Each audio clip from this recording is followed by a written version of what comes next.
I bring tidings both good and bad for you, Subject 13. Which would you like to hear first? Give me the good news. You may be imprisoned in this complex, but you are in total security on this island. Let's get the bad news out of the way. I should have been totally honest with you. There is a lot of bad news.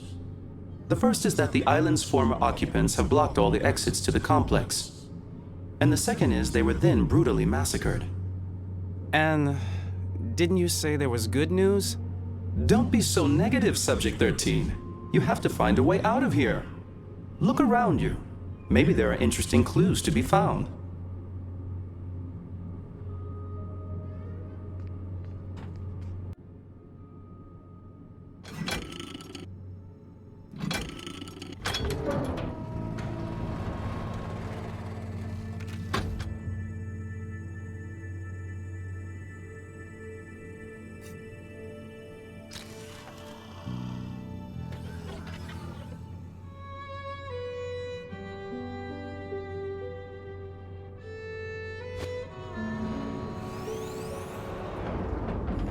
April 15th, 2012. How can I explain what happened? A false move? A short circuit? Suddenly the machine started up by accident while I was checking the translation module circuit boards. There was a huge noise and bright lights, and I lost consciousness for a few moments. Everything was my fault. If only I had waited for her return from lunch, the accident would probably never have happened. The upshot is that I woke up here in this abandoned complex. I've been locked up here for several days now, and I haven't seen a soul. All I found are the memo recorders that I'm using to leave this message. I shall start exploring the island tomorrow.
Memo 00285, July 10th, 2010. I'm certain that the embargo imposed by the magnetic field has enabled Professor F to hide important research from Hexacorp. The machine we are developing does not feature on any official report, and when I asked the professor the question, he affably replied to mind my own business.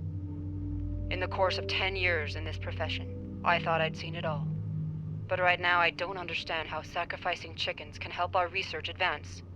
Furthermore, it's been more than a week that the professor has been holed up in his bedroom, and he only opens the door to retrieve his meal tray. His behavior makes me fear the worst for his mental health. When the supply boat returns, I'll make sure to send a full report to HQ. Aaron Velasquez, Research Assistant.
September 5th, 2009. Honey, I hope you get this message. This damn magnetic field is disturbing all our communications and has disabled radio contact. We're going to have to wait another 4 months before the next supply boat arrives. Sitting and waiting here is impossible without news of you and the kids. Thank them for the drawing and many thanks to you for the scent. I love you, Ross.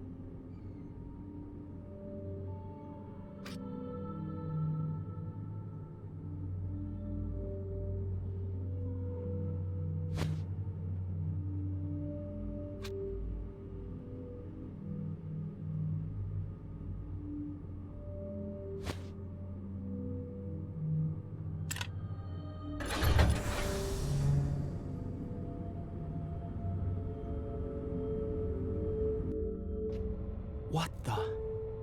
Hey, you! Over there! Hey! What was it? What did you see? There was a woman over there. She disappeared right in front of my eyes. I told you, apart from you and I, there is no one alive on this island, Subject 13. You must be mistaken. I can assure you, That is enough, Subject 13. A scientist of your caliber should not be wasting his time with such inanities. Please, do try to concentrate on your mission.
November 10th, 2010. Velasquez, Randall, and more. They're all dead. The attack took us totally by surprise, and the Hanapus left us no chance. Fortunately, I was hunkered down in Lab 2 with my old revolver. I have taken refuge at the top of the mountain in the hope that the Hanapus' irrational fear of this place will keep them away.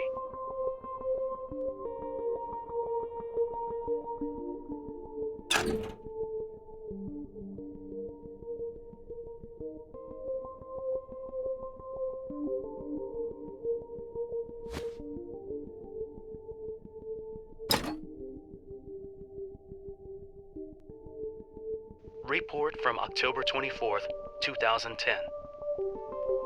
Frankly, some days I feel like punching somebody's lights out. Since the Hunapus turned their territory into a no-go area, my work has come to a standstill. Access to the village is forbidden, and that lunatic, Professor F, has ordered me to leave them alone. I'm only doing my job, for crying out loud. So now, to while away the time, I have turned myself into a private detective. Aaron's cat, Mistigris, has not resurfaced for several days, whereas he usually turns up as soon as his food bowl appears. I have never really liked Aaron, but it breaks my heart to see her searching in vain for the animal. I have asked everybody about Mistigris, but nobody has seen him. It looks like I won't be hanging up my Trilby and Mac yet. Ross Randall, ethnologist, and now investigator.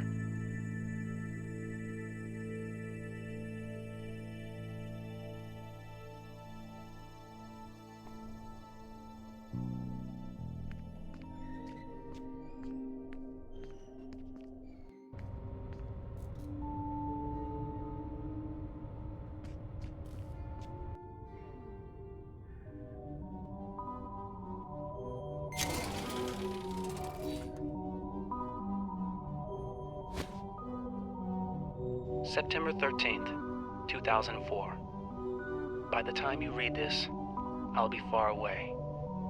I'll never forget the marvelous moments we spent together, but I can't give up now when I'm so close to my goal. I've worked too hard for that. This solo voyage around the world has always been my biggest dream, as you know, and who can say if I'll ever get the chance again?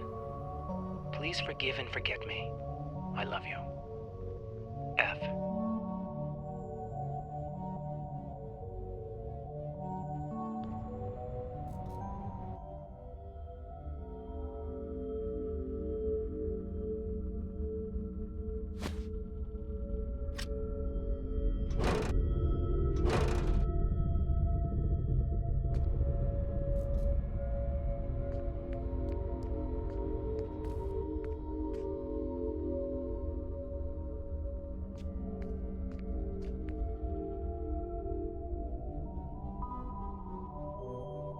November 22nd, 2007. The moment you purchase a lottery ticket, you potentially either win or lose.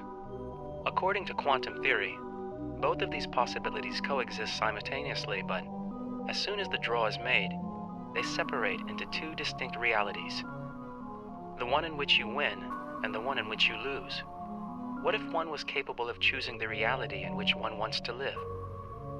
The path is still long, but now this dream could become a reality.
Memo 00303, October 9th, 2010. Ross is suffering from ever more frequent attacks of claustrophobia.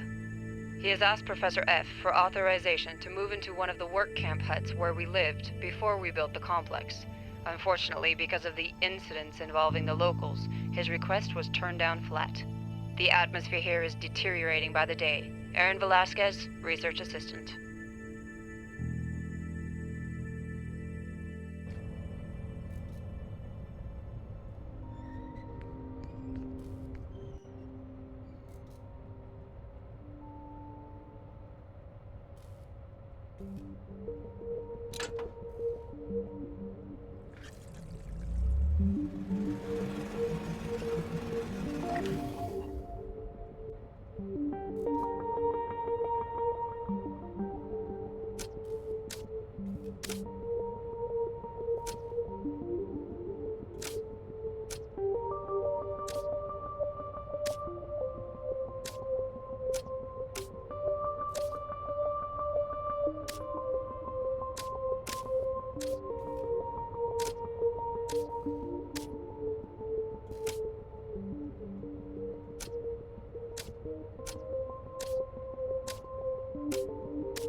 Report from February 8, 2007.